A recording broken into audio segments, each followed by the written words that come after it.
ನಾನು ಯಾವ ಕಾರಣಕ್ಕೆ ಇವತ್ತು ಬಂದಿದ್ದೇನೆ ಅನ್ನೋದನ್ನು ನಮ್ಮ ಮುಂದೆ ಹೇಳಲಿಕ್ಕೆ ಬಯಸ್ತೇನೆ.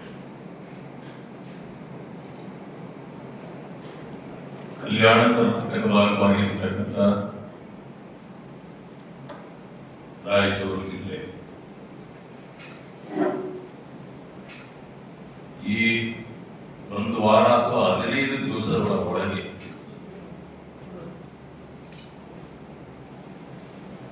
ವಿಪರ್ಯಾಸ ಅಂದ್ರೆ 3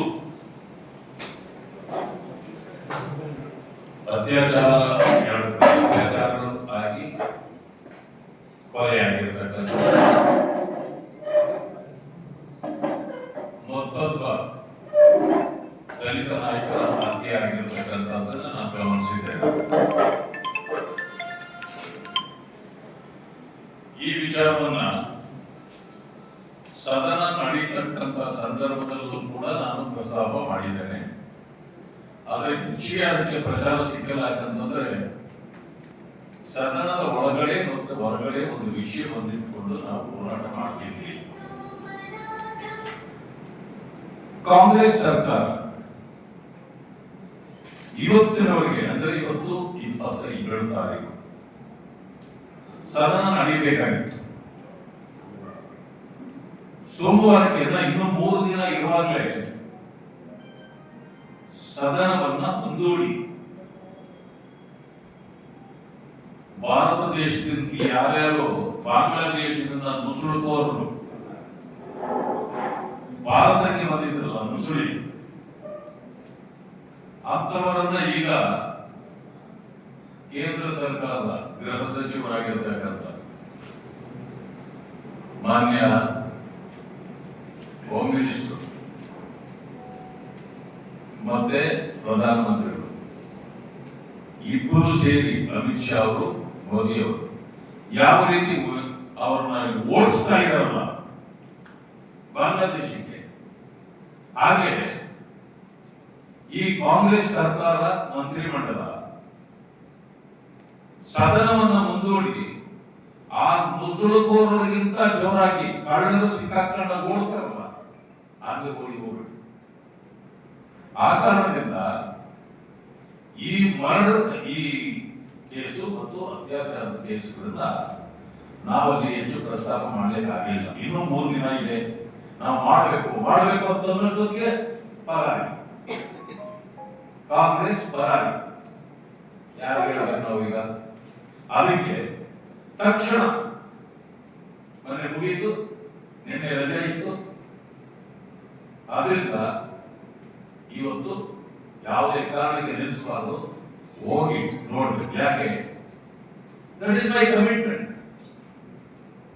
ಪರಿಶಿಷ್ಟ ಜಾತಿ ವರ್ಗಗಳಿಗೆ ಏನಾದರೂ ಅನ್ಯಾಯ ಆದಾಗ ರಕ್ಷಣೆಗೆ ಯಾರು ಬರಬೇಕು?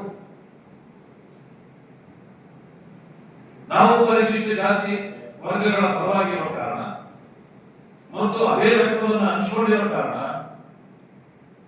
ಬೇರೆಯವರು ಯಾರು ಬರಲಿಲ್ಲ ನೋಡಿ, ನಾನೇ ಬರಬೇಕಾಯ್ತು. ಬಂದು ಇವತ್ತು ಸ್ಥಳಕ್ಕೆ ಬಂದು ಸ್ಥಳೀಯರಿಂದ ವಿಷಯಗಳನ್ನು ತಿಳ್ಕೊಳ್ಳೋದು.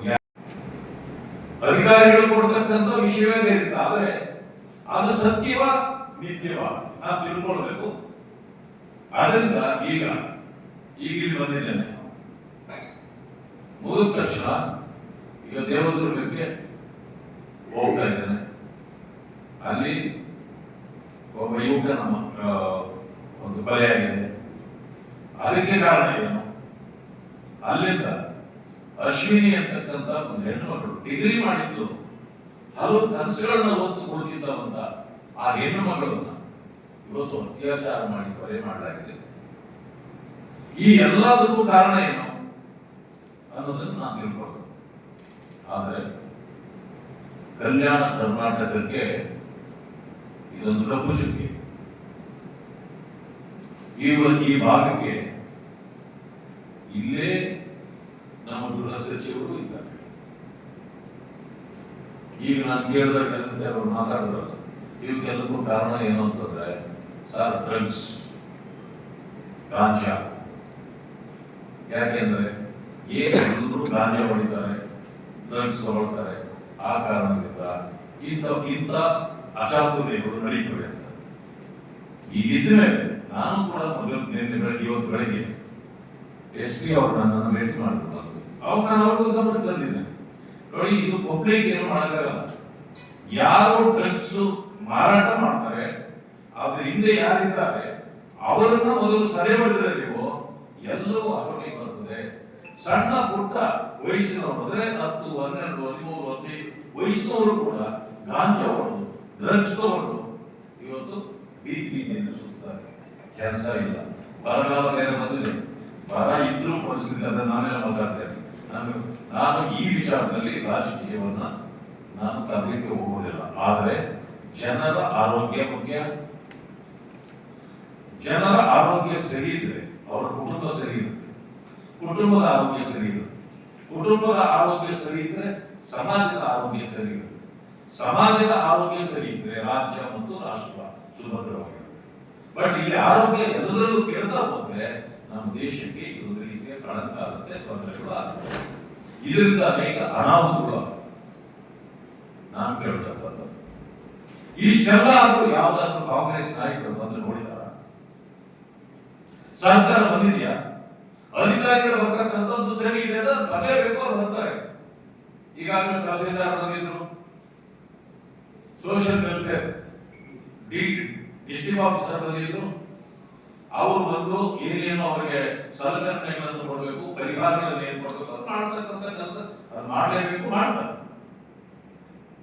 ಪೊಲೀಸ್ ಅಧಿಕಾರಿಗಳು ಈಗ ಕಂಪ್ಲೇಂಟ್ ಆದ್ಮೇಲೆ ಇವರು ಯಾರನ್ನು ಈಗ ಕೆಲವನ್ನ ಅರೆಸ್ಟ್ ಮಾಡಿದ್ದಾರೆ, ಅದರಿಂದ ಯಾರಿದ್ದಾರೆ ಅಂತಕ್ಕಂಥ ಇನ್ವೆಸ್ಟಿಗೇಷನ್ ಇದೆಲ್ಲ ಶುರು ಮಾಡಿದ್ದಾರೆ. ಅದೆಲ್ಲ ಬೇರೆ ವಿಷಯ, ಅದು ಸಹಜವಾಗಿ ಆಗ್ತಕ್ಕಂಥ ಪ್ರಕ್ರಿಯೆಗಳು. ಸರ್ಕಾರ ಏನು ಮಂತ್ರಿ ಎಲ್ಲಿದ್ದಾರೆ, ಗೃಹ ಸಚಿವರು 3 ಮರಗಳಾದರೂ ಕೂಡ ಮೂಸಿಯೂ ನೋಡಿರಲ್ಲ ಈ ಕಡೆಗೆ. ಅವರು ಗೃಹ ಇಲಾಖೆಯನ್ನ ನಿಭಾಯಿಸುವ ಶಕ್ತಿ ಇದೆಯಾ ಅವ್ರಿಗೆ? ಏನ್ ಮಂತ್ರಿ ಆಗ್ಬಿಟ್ರೆ ಸಾಕ?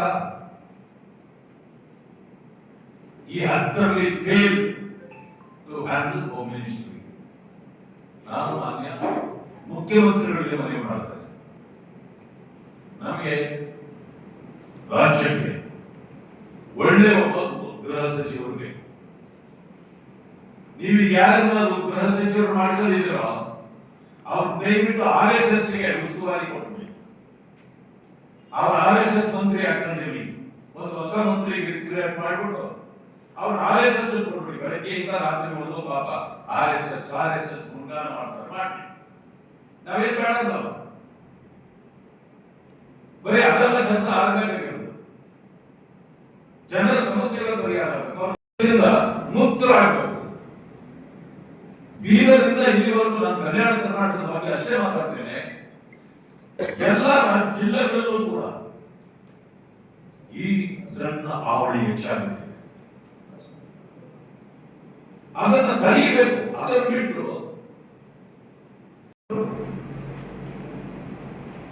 ಬೆಂಗಳೂರಿಂದ ಗುಲ್ಬರ್ಗ, ಗುಲ್ಬರ್ಗದಿಂದ ಬೆಂಗಳೂರು ಓಡಾಡಿದ್ರೆ ಸಮಸ್ಯೆಗಳ ಪರಿಹಾರ ಆಗೋದಿಲ್ಲ. ಅದಕ್ಕೆ ನಾನು ತಮ್ಮ ಮೂಲಕ ಮಾನ್ಯ ಮುಖ್ಯಮಂತ್ರಿಗಳಿಗೆ ಆಗ್ರಹಪಡಿಸ್ತೇನೆ, ರಾಜ್ಯಕ್ಕೆ ಒಬ್ಬ ಒಳ್ಳೆಯ ಗೃಹ ಮಂತ್ರಿಯನ್ನು ಕೊಡಿ. ಯಾರು ಜನರ ಸಮಸ್ಯೆಗಳನ್ನ ಅರಿತು ಕೆಲಸ ಮಾಡ್ತಾರೆ ಅಂತವರು ಕೊಡಿ.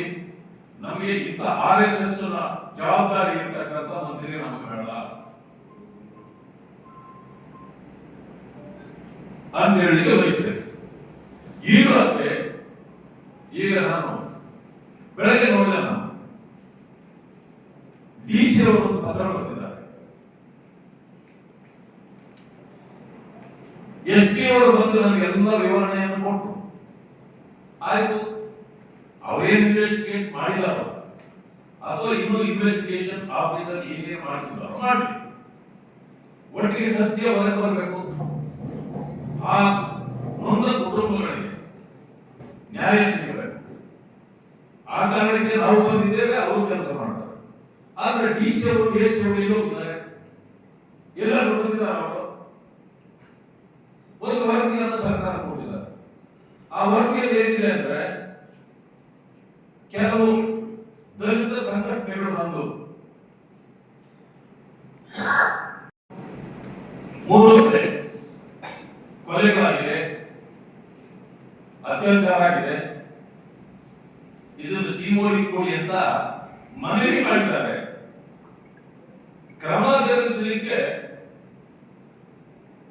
ನಾನು ಈ ವರದಿಯನ್ನ ನೀವು ಕಳಿಸ್ತಾ ಇದ್ದೀನಿ ಅಂತ ಹೇಳಿ ಹೇಳ್ತಾರೆ. ಡಿಸ್ಟ್ರಿಕ್ಟ್ ಮ್ಯಾಜಿಸ್ಟ್ರೇಟ್ ಆಗಿ ಹೋಗಿ ಸ್ಥಳದಲ್ಲಿ ಹಾಜರು ಮಾಡಿ ಪೊಲೀಸ್ ಇಲಾಖೆಯವರಿಂದ ವಿಷಯಗಳನ್ನು ಸಂಗ್ರಹಿಸಿ, ಜನರಿಂದ ವಿಷಯ ಸಂಗ್ರಹಿಸಿ ನೀವು ವರದಿ ಕೊಡಬೇಕು ಸರ್ಕಾರಕ್ಕೆ, ಇಂಥದ್ದೇ ಕ್ರಮ ಕೈಗೊಳ್ಳಿ, ಇವರು ನ್ಯಾಯ ಕೊಡಿ ಅಂತ. ಅದನ್ನು ಬಿಟ್ಟು ಪೋಸ್ಟ್ ಮ್ಯಾನ್ ಕೆಲಸ ಮಾಡಿದ್ದಾರೆ ಅವರು. ಈ ತರ ಪೋಸ್ಟ್ ಮ್ಯಾನ್ ಕೆಲಸ ಮಾಡೋಕ್ಕಲ್ಲ ಡಿಸಿ ಇರೋದು. ಇದನ್ನು ನಾನು ಖಂಡಿಸ್ತೇನೆ. ನಾನು ಮುಖ್ಯಮಂತ್ರಿಗಳಿಗೂ ಇದ್ರ ಬಗ್ಗೆ ನಾನು ವರದಿಯನ್ನು ಕೊಡ್ತೇನೆ. ಕಾರ್ಯದರ್ಶಿಗಳಿಗೂ ಕೂಡ ಅವರ ವಿರುದ್ಧವಾಗಿ ಕ್ರಮ ಜರುಗಿಸಬೇಕು ಅಂತ ಹೇಳಿ ನಾನು ಆಗ್ರಹ ಪಡಿಸ್ತೇನೆ. ಅನ್ಯಾಯ ಆದರೂ ಕೂಡ ಸರ್ಕಾರ ಎಚ್ಚೆತ್ತುಕೊಳ್ಳುವುದಿಲ್ಲ ಅಂದ್ರೆ, ಅಧಿಕಾರದಲ್ಲಿ ಇರ್ತಕ್ಕಂಥವರು ಅದಕ್ಕೆ ಶ್ರಮ ಕೊಡಲಿಲ್ಲ ಅಂತಂದ್ರೆ ಯಾರು ಮಾಡ್ಬೇಕು ಈ ಕೆಲಸವನ್ನ? ಇಂಥ ಒಂದು ಸಂದಿಗ್ಧ ಸಮಯದಲ್ಲಿ ಆ ಮನೆಗಳಲ್ಲಿ ಒಂದು ಸಾಂತ್ವನ ಹೇಳಲಿಕ್ಕೆ ಇವರಿಗೆ ಯೋಗ್ಯತೆ ಇಲ್ಲ.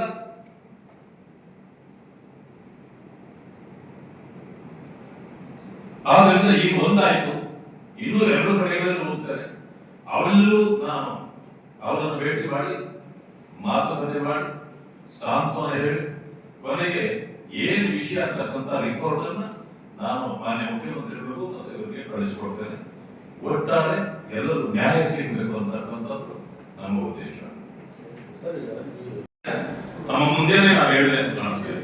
ತಹಸೀಲ್ದಾರ್ ಹೇಳಿದೆ, ಅವರಿಗೆ ಸೋಷಿಯಲ್ ವೆಲ್ಫೇರ್ ಇಂದ 8.5 ಲಕ್ಷ ರೂಪಾಯಿ ಬರುತ್ತೆ, ಅದು ಅವ್ರಿಗೆ ಸಿಗಬೇಕು. ಮತ್ತೆ ಒಂದು ಕುಟುಂಬಕ್ಕೆ ಒಂದು ಕೆಲಸ ಕೊಡಬೇಕು. ಈಗ ನಾನು ಹೋದ ಕುಟುಂಬದಲ್ಲಿ ಅವರಿನ್ನೂ ಪ್ರಾಯಕ್ಕೆ ಬರದೇ ಇರತಕ್ಕಂಥ 3 ಇದ್ದಾರೆ. ಮತ್ತೊಬ್ಬ ಹುಡುಗ ಇದ್ದಾನೆ, ಅವನು ದೊಡ್ಡವನಿದ್ದಾನೆ ಅಂತ ಅವನಿಗೆ ಕೆಲಸ ಕೊಡ್ಬೋದು. ಅವನು ಏನು ಓದಿದ್ದಾನೆ ಅದನ್ನು ತಿಳ್ಕೊಂಡು ಅವನಿಗೆ ಕೆಲಸ ಕೊಟ್ಟು ಅವನೊಬ್ಬ ಮಾತ್ರ ಉದ್ಧಾರ ಆಗತ್ತಲ್ಲ, ಆ ಕುಟುಂಬವನ್ನು ಕಾಯಬೇಕು. ಆ ಕಾರಣದಿಂದ ನಾನು ಅವರ ಮುಖಂಡರುಗಳ ಜೊತೆಯಲ್ಲಿ ಮಾತಾಡಿದ್ದೇನೆ, ಅವ್ರ ಮನೆಯವರ ಜೊತೆಯಲ್ಲಿ ಮಾತಾಡಿದ್ದೇನೆ. ಅದು ಒಂದು ರೀತಿ ಏನು ಮಾತುಕತೆ ಮಾಡಿ ಅವರಿಗೆ ಪರಿಹಾರ ಕೊಟ್ಟು, ಅವರಿಗೆ ಕೆಲಸ ಕೊಟ್ಟು, ಮತ್ತೆ ಆ ಕುಟುಂಬವನ್ನ ಆತ ಕಾಪಾಡುವ ರೀತಿಯಲ್ಲಿ ಮಾಡಿಕೊಳ್ಬೇಕು. ಅದಕ್ಕೆ ಮುಚ್ಚಳಿಕೆ ಆಗಬೇಕು ಅನ್ನೋದು ಇದನ್ನು ಕೂಡ ಹೇಳಿದ್ದೇನೆ. ಸರ್ಕಾರಕ್ಕೆ ನಾನು ಒತ್ತಾಯ ಮಾಡ್ತೇನೆ, ಅವರಿಗೆ ಮಿನಿಮಮ್ ಒಂದು ಇದಿದೆ, ಆ ಕುಟುಂಬಕ್ಕೆ ಒಂದು 2 ಎಕರೆಯಷ್ಟು ಜಾಗ ಅವ್ರಿಗೆ ಇದ್ರೆ ಸರಿ, ಹಿಂದೆ ಇದ್ದು ಕೂಡ ಒಂದು 2 ಎಕರೆಯಷ್ಟು ಜಾಗ ಕೊಟ್ಟರೆ ಆ ವ್ಯಕ್ತಿ ಏನಿದ್ದಾರೆ ಆ ಮನೆಯ ಯಜಮಾನ ಅಟ್ಲೀಸ್ಟ್ ಗಟ್ಟಿಮುಟ್ಟಾಗಿದ್ದಾನೆ ನಾನು ನೋಡಿ, ಆತ ಅಟ್ಲೀಸ್ಟ್ ಅದರಲ್ಲಿ ಸಂಭಾವನೆ ಮಾಡಿ ಇನ್ನೂ ಉಳಿದಿರ್ತಕ್ಕಂಥವರೆಲ್ಲರೂ ಕೂಡ ಸಾಕ್ತಾನೆ ಅನ್ನೋ ಕಾರಣಕ್ಕೆ ನಾನು ಅದನ್ನು ಕೂಡ ಹೇಳ್ತೇನೆ. ಒಂದು ಸಲ ಇವರೇನಾದ್ರು ಕೈಯಲ್ಲಿ ಇದ್ರೆ ನಾನು ಮುಖ್ಯಮಂತ್ರಿಗಳಿಗೆ ಮಾತಾಡ್ತೇನೆ. ನಾನು ಯಾರು? ನಾನು ವಿರೋಧ ಪಕ್ಷ ತಮ್ಮದೇ ಹೇಳೋದು ಮಾಡ್ತಾರೆ ಸರ್. ವಿಸಿಟ್ ಕೊಟ್ಟಿದ್ದಾರೆ ಒಬ್ಬರು ನಾನು ವಿಸಿಟ್ ಮಾತ್ರ ನ್ಯಾಯ ಸಿಗಬೇಕು, ಅವರ ರಕ್ಷಣೆ ಸಿಗಬೇಕು, ಮುಂದಿನ ಮರುಕಳಿಸಬಾರ್ದು. ಒಂದು ಪಕ್ಷ ಆಗಿ ಎಲ್ಲರೂ ಅಲ್ಲ ಮಾಡೋದು. ಈ ವಿಚಾರವನ್ನ ಇಡೀ ಪಕ್ಷವಾಗಿ ವಿರೋಧ ಪಕ್ಷ ಇರ್ಬೋದು, ಬಿಜೆಪಿ ಇರ್ಬೋದು, ನಾವು ತಗೊಂಡಿದ್ದೇವೆ. ಈಗ ಪಾದಯಾತ್ರೆ ಬರುವಾಗ ನಾವು ಸುಮ್ಮನೆ ಹೋಗ್ತೇವೆ, ಅವೆಲ್ಲ ವಿಚಾರಗಳನ್ನು ತಗೊಂಡೇ ಹೋಗ್ತೇವೆ. ಆಮೇಲೆ ಅಲ್ಲೂ ಕೂಡ ನಾವು ಮಾಡ್ತಿರೋದೇನು, ಅಲ್ಲಿಯೂ ದಲಿತ ರಕ್ಷಣೆ. ಅಲ್ಲಿ ಏನಾಗಿದೆ, ನಾಗೇಂದ್ರ ಅವರು ಪರಿಶಿಷ್ಟ ಜಾತಿ ಪರಿಶಿಷ್ಟ ಪಂಗಡ ಎರಡೂ ದಲಿತರೆ, ಅವರೇ ಮಂತ್ರಿ ಇದ್ದು ಅದೇ ವಾಲ್ಮೀಕಿ ಸಮಾಜದ 157 ಕೋಟಿ ರೂಪಾಯಿಗಳನ್ನ ಅನ್ಯ ಕಾರ್ಯಗಳಿಗೆ ತನ್ನ ನೋಡಿ, ಲಂಚ ಹೊಡೆದಿರೋರು ನಾವು ನೋಡಿ, ಲಂಚ ತಗೊಂಡವ್ರು ನೋಡಿದ್ರೆ ಕಿಕ್ ಬ್ಯಾಕ್ ಅಂತಾರೆ. ಕಾಂಟ್ರಾಕ್ಟ್ ಕೊಟ್ಟು ತಗೊಳ್ಳೋದು ನೋಡಿದ್ರು. ಈಗ ಅದೆಲ್ಲ ನೇರವಾಗಿ ಸರ್ಕಾರಿ ಹಣನ ತಮ್ಮ ಖಾತೆಗಳಿಗೆ ಹಾಕೊಂಡು 600 ಖಾತೆಗಳಿಗೆ ಹಣ ಹೋಗಿದೆ. ಆಮೇಲೆ ಅಲ್ಲಿ ಅಕೌಂಟೆಂಟ್ ಆಗಿದ್ದು ಅಕೌಂಟ್ಸ್ ಆಫೀಸರ್ ಯಾರು? Chandrashekhar O V. Is also Dalit. ಅವನ ಪ್ರಾಣತ್ಯಾಗ ಆಯ್ತು, ಸೂಸೈಡ್ ಮಾಡ್ಕೊಂಡ. ಯಾಕೆ? ಮಂತ್ರಿಗಳು ಅವನನ್ನ ಕರೆದು ತಾಕೀತು ಮಾಡಿ, ಯಾವುದೇ ಕಾರಣಕ್ಕೆ ನೀನು ಎಲ್ಲೂ ಇದನ್ನು ಬಾಯಿ ಬಿಡುವಾಗ ಇದ್ರೆ ಮಾತ್ರ ನಿನ್ಗೆ ಸರಿ ಇರೋದಿಲ್ಲ ಅಂತೀವಿ. ನೀವು ತಾಕೀತು ಮಾಡಿದಾಗ ಏನು ನಾನು ಸಿಕ್ಬಿಡ್ತೀನಿ, ನನಗೆ ತೊಂದರೆ ಹಾಗೆ ಆಗುತ್ತೆ. ಅವನು ಸೂಸೈಡ್ ಮಾಡ್ಕೊಂಡು ಹೋದ. ಅವರು ದಲಿತರೆ, ಹಣ ಯಾರು? ದಲಿತರೇ. ವಾಪಸ್ ಈಗ ಹೇಳ್ತಾರೆ ನಾನು ದಲಿತ ಅಂತ ನನ್ನನ್ನು ಟಾರ್ಗೆಟ್ ಮಾಡ್ತಾರೆ. ಅರೆ, ದಲಿತರ ಹಣ ತಿನ್ನುವಾಗ ದಲಿತ ಅನ್ನೋದು ಪ್ರಜ್ಞೆ ನಿಮ್ಗೆ ಇರಲಿಲ್ಲ? ಅಥವಾ ಕಾನ್ಸ್ಟಿಟ್ಯೂಷನ್ ನಾಚಿಕೆ ಆಗೋದ್ರಿ ನಾವು ಮಾಡ್ತಕ್ಕಂಥ ತಪ್ಪು, ಅನ್ಯಾಯಕ್ಕೂ, ಮೋಸಕ್ಕೂ ಕಾನ್ಸ್ಟಿಟ್ಯೂಷನ್ ಏನ್ ಸಂಬಂಧ? ಕಾನ್ಸ್ಟಿಟ್ಯೂಷನ್ ಅಂತ ಯಾವುದನ್ನು ಒಪ್ಪಲ್ಲ. ಬಾಬಾ ಸಾಹೇಬ್ ಅಂಬೇಡ್ಕರ್ ಅವರಿಗೆ ಅಪಮಾನ ಇದು. ಮೋಸ ಮಾಡಿ ದುಡ್ಡು ಹೊಡೆದು ಕಾನ್ಸ್ಟಿಟ್ಯೂಷನ್ ಇಟ್ಕೊಂಡು ಒಂದು ಕುಪ್ಪತ್ತಾರಲ್ಲ, ಇದನ್ನು ಸಹಿಸ್ಕೊಳ್ಬೇಕ? ಅದಕ್ಕೆ ಹೇಳಿದ್ದು ಇದು ಭ್ರಷ್ಟಾಚಾರ ಅನ್ನೋದೇ ಒಂದು ಜಾತಿಯ, ಭ್ರಷ್ಟಾಚಾರ ಮಾಡುವವರೇ ಒಂದು ಜಾತಿ. ಅದಕ್ಕೆ ಜಾತಿ ಇಲ್ಲ, ಬೇರೆ ಜಾತಿ ಇಲ್ಲ. ಆದ್ರೆ ಇವರು ತಮ್ಮ ರಕ್ಷಣೆಗೆ ಸಂವಿಧಾನ, ನಾನು ಹೇಳ್ತೇನೆ, ನೀವು ದಲಿತರಾಗಿದೆ, ದಲಿತರ ದುಡ್ಡು ಹೊಡಿಲಿಕ್ಕೆ ದಲಿತರ ಸರ್ಕಾರ ಇದೆಯಾ? ಸಂವಿಧಾನ ಕೊಡದೆ ಆದ್ರೆ ಯಾತಕ್ಕಾಗಿ ನೀವು ಆ ದುಡ್ಡು ಹೊಡ್ರಿ? ಈಗ ಟಾರ್ಗೆಟ್ ದಲಿತ ಅಂತೀರಿ, ದಲಿತರ ದುಡ್ಡು ಹೊಡೆದು ಲೈಸೆನ್ಸ್ ಆಗ ದಲಿತರ ದುಡ್ಡು ದಲಿತರು ಹೊಡೆದ್ರೆ ಅಪರಾಧ ಅಲ್ವಾ? ಅದು ಅಪರಾಧ ಆಗಿದ್ರೆ ಟಾರ್ಗೆಟ್ ಏನಾಗ್ತದೆ? ಅದು ಇಟ್ಸ್ ನಾಟ್ ಎ ಟಾರ್ಗೆಟ್. ನೀವು ಮಾಡಿದ್ದು ಬರೀ ಮೋಸ ಅಲ್ಲ, ಇದು ಪಾಪದ ಕೆಲಸ ಮಾಡಿದ್ದೀವಿ. ಆದ್ದರಿಂದ ನಾವು ಹೋರಾಟ ಮಾಡ್ತೀವಿ. ದಲಿತರಿಗೆ ಅನ್ಯಾಯ ಆಗಿದೆ, ಆ ಕಾರಣದಿಂದ ಮಾಡಿದ್ದೇವೆ. ಕಾಂಗ್ರೆಸ್ ಅಷ್ಟು ತರಾತುರಿಯಲ್ಲಿ ಇನ್ನು ಕೋರ್ಟಲ್ಲಿ ಕೇಸ್ ಅಲ್ಲೇ ಇದೆ. ಜೈಲಿಗೆ ಹೋಗಿದ್ರು, ಜೈಲಿಂದ ಈಚೆ ಯಾಕೆ ಬಂದವೆ ಅಂದ್ರೆ ಬೇಲ್ ಸಿಕ್ಕಿದೆ. ಅದು ಬಿಟ್ಟು ಏನ್ ಸಿಕ್ಕಿದೆ ಅವರಿಗೆ? ಇವರು ನಿರಪರಾಧಿ, ಇವರು ಹಣನೇ ನುಂಗಿಲ್ಲ, ಬೇಕಾದ್ರೆ ಗಂಟು ಕುಯ್ದು ನೋಡಿರಿ ಅಂತ ಏನೋ ಹೇಳಿದ ಕೋರ್ಟು. ನುಂಗಿ ಆಗೋಗಿದೆ, ಸಿಕ್ಕಾಕೊಂಡಿದ್ದಾರೆ, ಕೋರ್ಟಲ್ಲಿ ಕೇಸ್ ಇದೆ, ಬೇರೆ ಮೇಲೆ ಬಂದಿದ್ದಾರೆ. ಅಷ್ಟು ಬೇಗ ನೀವು ತಗೊಂಡಿದ್ದೀರಿ ಅಂತ ಏನಂತ? ಅವರೊಬ್ಬರೇ ತಿಂದಿಲ್ಲ, ಕಾಂಗ್ರೆಸ್ ನುಂಗಿದೆ. ಬಳ್ಳಾರಿ ಎಲೆಕ್ಷನ್ ನಲ್ಲಿ ಅದನ್ನು ಬಳಕೆ ಮಾಡಿದೆ, ತೆಲಂಗಾಣ ಎಲೆಕ್ಷನ್ ಬಳಕೆ ಮಾಡಿದೆ. ಆ ಕಾರಣದಿಂದ ಅದನ್ನ ನಾವು ಸಹಿಸಲಿಕ್ಕೆ ಆಗೋದಿಲ್ಲ. ಆ ಕಾರಣದಿಂದ ಸದನದಲ್ಲಿ ದೊಡ್ಡ ಹೋರಾಟವನ್ನು ನಾವು ಮಾಡಿದ್ವಿ. ಇನ್ನೇನು ರಾಜೀನಾಮೆ ಕೊಟ್ಬಿಟ್ರೆ ಮರ್ಯಾದೆ ಹೋಗ್ಬಿಡ್ತದೆ, ಕಾಂಗ್ರೆಸ್ ಮರ್ಯಾದೆ ಹೋಗ್ಬಿಡ್ತದೆ, ಅದು ಕೊಡಬಾರ್ದು ಅಂತಿದ್ರು. ಈಗ ನಾವು ಆಯ್ತು, ನೀವು ಸದನದಿಂದ ಓಡೋದ್ರಿ, ಈಗ ನಾವು ಬೀದಿಯಲ್ಲಿ ಬರ್ತೀವಿ, ಅರಾಜಕ ನಿಮ್ಮನ್ನ. ಈಗ ಎಲ್ಲಿ ಹೋಗ್ತೀರಿ ನೀವು? ಅಫ್ಘಾನಿಸ್ತಾನ ಹೋಗ್ತೀರಾ? ಬಾಂಗ್ಲಾದೇಶಕ್ಕೆ ಹೋಗ್ತೀರಾ? ಮುಸಲ್ಮಾನರು ಓಡೋಗ್ತಾ ಇದಾರಲ್ಲ ಆ ತರ. ಈಗ ನೋಡೋಣ, ನೀವು ಅಲ್ಲಿ ಸದನದಿಂದ ಓಡೋಗಿದ್ದೀರಿ, ಈಗ ಕರ್ನಾಟಕದಿಂದ ಏನಾದ್ರು ಓಡೋಗ್ತಾರ ಕಾಂಗ್ರೆಸ್ನವರು ನೋಡ್ತೇವೆ. ಅದಕ್ಕಾಗಿ 1ನೇ ತಾರೀಕಿಂದ ನಮ್ಮ ಪಾದಯಾತ್ರೆ ಪ್ರಾರಂಭ ಆಗುತ್ತೆ.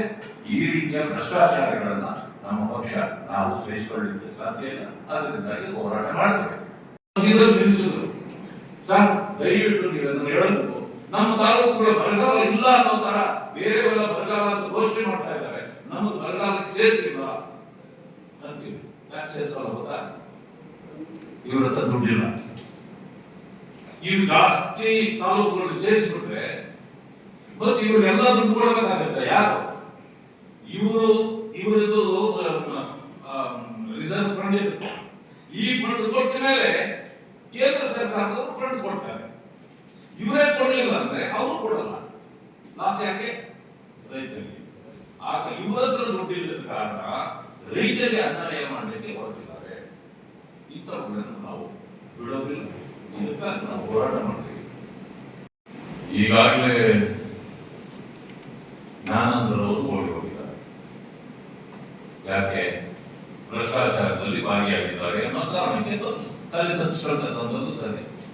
ತಪ್ಪು ಮಾಡೋರು ಪೊಲೀಸರು ಕಂಡ ತಕ್ಷಣ ಹೊರಡ್ಬಿಡ್ತಾರೆ, ಹೌದಾ? ಇಲ್ಲಾಂದ್ರೆ ಯಾಕೊಂಡು ಹೋಗ್ತಿದ್ರು ಅವರು? ಆದ್ರೆ ನಿಮ್ ಪ್ರಶ್ನೆಗೆ ಉತ್ತರ, ಎಲ್ಲಿದ್ದಾರೆ ಅವರು? ಗೃಹ ಸಚಿವರು ನಾನೇ ಪ್ರಿಯಾಂಕ ಖರ್ಗೆಯವರು ಮೊದಲನೇ ಉತ್ತರ ಕೊಟ್ಟರು, ಇಲ್ಲ ನಾನು ಮಾತಾಡಿದ್ದಾರೆ, ಅವರ ತಂದೆಯವರಿಗೆ ಹುಷಾರಿಲ್ಲ, ಅದಕ್ಕೆ ಅವ್ರು ಹೋಗಿದ್ದಾರೆ, ಅದೇನು ತೊಂದರೆ ಇಲ್ಲ, ಬರ್ತಾರೆ. ಎರಡನೇ ದಿನ ಅದೇನೋ ನನಗೆ ಗೊತ್ತೇ ಇಲ್ಲ ಅಂತ, ಹೌದಾ? ಹಂಗಿದ್ಮೇಲೆ ಈಗ ಯಾಕೆ ತಂದ್ಕೊಡ್ಬೇಕು ಅಂತ ಗೃಹ ಸಚಿವರೇ ಈಗ ಕಳ್ಳರಿದ್ದಾರೆ, ಕಳ್ಳರ ಜೊತೆಯಲ್ಲಿ ಕೈ ಜೋಡಿಸಿದ್ದಾರೆ. ಈಗ ಮೊದಲು ಜ್ಞಾನೇಂದ್ರ ಅವ್ರನ್ನ ಸಿಕ್ಕಬೇಕಾದ್ರೆ ಅವ್ರನ್ನ ಅರೆಸ್ಟ್ ಮಾಡೋದಕ್ಕೆ ಮುಂಚೆ ಪ್ರಿಯಾಂಕ ಖರ್ಗೆನ ಅರೆಸ್ಟ್ ಮಾಡಿದ್ರೆ ಅವರೇ ಕರ್ಕೊಂಡು ಹೋಗ್ಬಿಡ್ತಾರೆ. ಯಾಕಂದ್ರೆ ಭವಿಷ್ಯ ಇದ್ರಲ್ಲ ಅವ್ರ ಪಾಲಿದೆ ಅಂತ ಇವಾಗ ಗೊತ್ತಾಗ್ತಾ ಇದೆ. ಅವರೇ ಒಪ್ಕೊಂಡಿದ್ದಾರಲ್ಲ, ಅವರು ಉತ್ತರ ಪ್ರದೇಶಕ್ಕೆ ಹೋಗಿದ್ದಾರೆ, ನನಗೆ ಹೇಳಿ ಹೋಗಿದ್ದಾರೆ ಅಂತ. ಈಗ ಅವ್ರು ಹೇಳೋದು ಇವರೇ ಎಲ್ಲ ಮುಚ್ಚಿಟ್ಟಿದ್ದಾರೆ, ಇವರೇ ಅರೆಸ್ಟ್ ಮಾಡ್ರಿ, ಬರ್ತಾರೆ. ಒಂದು. ಎರಡನೇದಾಗಿ ಸರ್ಕಾರ ಇನ್ನೂ ಸಂಪೂರ್ಣ ವರದಿ ತಯಾರು ಮಾಡಿಲ್ಲ. ನಮಗೂ ಆಗಲೇ ಒಂದು ತಿಂಗಳ ಮೇಲೆ ಆಯ್ತು ನಮಗೂ ವರದಿ ತಯಾರಾಗಿ. 6 ತಂಡಗಳನ್ನಾಗಿ ಮಾಡಿಕೊಂಡು ಪ್ರತಿ ಎಲ್ಲಾ ಕಡೆ ಓಡಾಡಿ ಎಲ್ಲೆಲ್ಲಿ ಪರಿಸ್ಥಿತಿ ಏನಿದೆ, ಎಷ್ಟು ಮಳೆ ಸಾಂದ್ರತೆ ಆಗಿದೆ, ಮಳೆ ಬಿದ್ದಿದೆ ಇಲ್ವೋ, ಮಳೆ ಬಿದ್ದಿಲ್ಲ ಅಂತಂದ್ರೆ ಬೆಳೆಯ ಪರಿಸ್ಥಿತಿ ಏನಾಗಿದೆ, ಬಿತ್ತನೆ ಆಯ್ತಾ ಇಲ್ವಾ, ಬಿತ್ತನೆ ಆಗಿದ್ರೆ ಏನಾಗಿದೆ, ಎಷ್ಟು ಕಡೆ ಒಣಗೋಗಿದೆ ಅಥವಾ ಎಷ್ಟು ಕಡೆ ಮಳೆ ಬಿದ್ದು ಅದು ಉಳ್ಕೊಂಡಿದೆ, ಎಲ್ಲವನ್ನೂ ಮಾಡಿ ವರದಿ ಮಾಡಿದ್ದೀವಿ. ವರದಿ ಮಾಡಿ ನಮ್ಮ ಕೆಲಸ ಏನು, ನಮ್ಮ ಅಧ್ಯಕ್ಷರಿಗೆ ಕೊಡ್ತೀವಿ. ಇದು ಪಕ್ಷದಿಂದ ಮಾಡಿರೋ ಕಾರಣ ನಮ್ಮ ಅಧ್ಯಕ್ಷರು ಕೊಡ್ತೇವೆ. ಅಧ್ಯಕ್ಷರು ಈ ವರದಿಯನ್ನು ತಗೊಂಡು ಸೆಕ್ರೆಟರಿಯವರಿಗೆ ಹೋಗಿ ಕೊಟ್ಟಿದ್ದಾರೆ. ಆಯ್ತಾ? ಸರ್ಕಾರ ಏನ್ ಮಾಡ್ತದೆ ಗೊತ್ತಾ? ಅವ್ರ ವರದಿ ಕೊಟ್ಟು ನಾವೇ ಬಿಜೆಪಿ ಕೇಳಿ ಅಧಿಕಾರ ಮಾಡ್ಬೇಕಾ? ನೀವು ವರದಿ ನೋಡ್ತಾ ಇದ್ದೀರಿ, ನೀವೇ ಬರೀತೀರಿ, ಅವರೇ ಹೇಳ್ತಾರೆ ನೀವು ಕೊಟ್ಟಿರಿ ಸರ್ ಸರ್ಕಾರ. ನಮ್ಮ ಅಧ್ಯಕ್ಷರು ಕೊಟ್ಟಿದ್ದೇನೆ ಅಂತ ಹೇಳಿದ್ದಾರೆ. ಆಯ್ತಾ? ಹೇಳ್ರಿ, ಇದೆಲ್ಲ ಮಾಡ್ಬಿಟ್ರೆ ಇವ್ರ ಮಾತು ಕೇಳಿ ನಾವು ಸರ್ಕಾರ ಮಾಡ್ಬೇಕಾ ಅನ್ನೋದಾದ್ರೆ ವಿರೋಧ ಪಕ್ಷದ ಕೆಲಸ ಏನು? ಕೇಳಿ ನಾನು ಮುಖ್ಯಮಂತ್ರಿಗಳಿಗೆ ನಾವು ಅನ್ಕೊಂಡಿದ್ವಿ, ಏನೋ ಸಿದ್ದರಾಮಯ್ಯ ಪಾಪ ಸರಿಯಾಗಿ ಕೆಲಸನೇ ಮಾಡಲಿಲ್ಲ, ಬರಗಾಲ ಬೇರೆ ಬಂದ್ಬಿಟ್ಟು ರೈತರ ಸಮಸ್ಯೆ ಕೇಳಲೇ ಇಲ್ಲ ಅಂತ. ಆ ಟೈಮ್ಗೆ DK ಶಿವಕುಮಾರ್ ಅವರು ಏನು ಆರ್ಭಟ ಮಾಡ್ತಿದ್ರು, ನಾನು ಟ್ರಿಕ್ ಸಿಕ್ಕರೆ ನಾನು ಹಂಗೆ ಮಾಡ್ತೀನಿ ಹಿಂಗೆ ಮಾಡ್ತೀನಿ ಅಂತ. ನಾವೇನು ಅನ್ಕೊಂಡ್ಬಿಟ್ಟಿದ್ವಿ, ಬಹಳ ಚೆನ್ನಾಗಿ ಏನೋ ಕೆಲಸ ಮಾಡ್ಬಿಡ್ತಾರೆ. ಅಧಿಕಾರ ಪಡ್ಕೊಂಡ ಮೇಲೆ ನೋಡ್ತೀವಿ, ಗ್ರಾಫ್ ಹಿಂಗೆ ಇದ್ದಿದ್ದು ಅವರೇ ಬಂದ್ಬಿಡ್ತು, ಮೇಲೆ ಹತ್ತೇ ಇಲ್ಲ, ಹತ್ತೇ ಇಲ್ಲ. ಈಗ ಅನ್ಸಿದ್ರೆ ಕಾರ್ಯ ಎಮ್ಮೆ ಇತ್ತು ಮೊದಲು, ಅದು ಅಷ್ಟು ಕರೀತಿತ್ತು,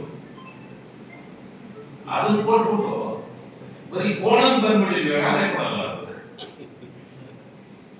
ಕೋಣ ತಂದ್ರೆ ಅಲ್ಲಿ ಕೊಡ್ತದೆ, ಹಾಗೆ ಆಗ್ಬಿಟ್ಟಿದ್ದೇವೆ ನಮ್ಮ ಸರ್ಕಾರದ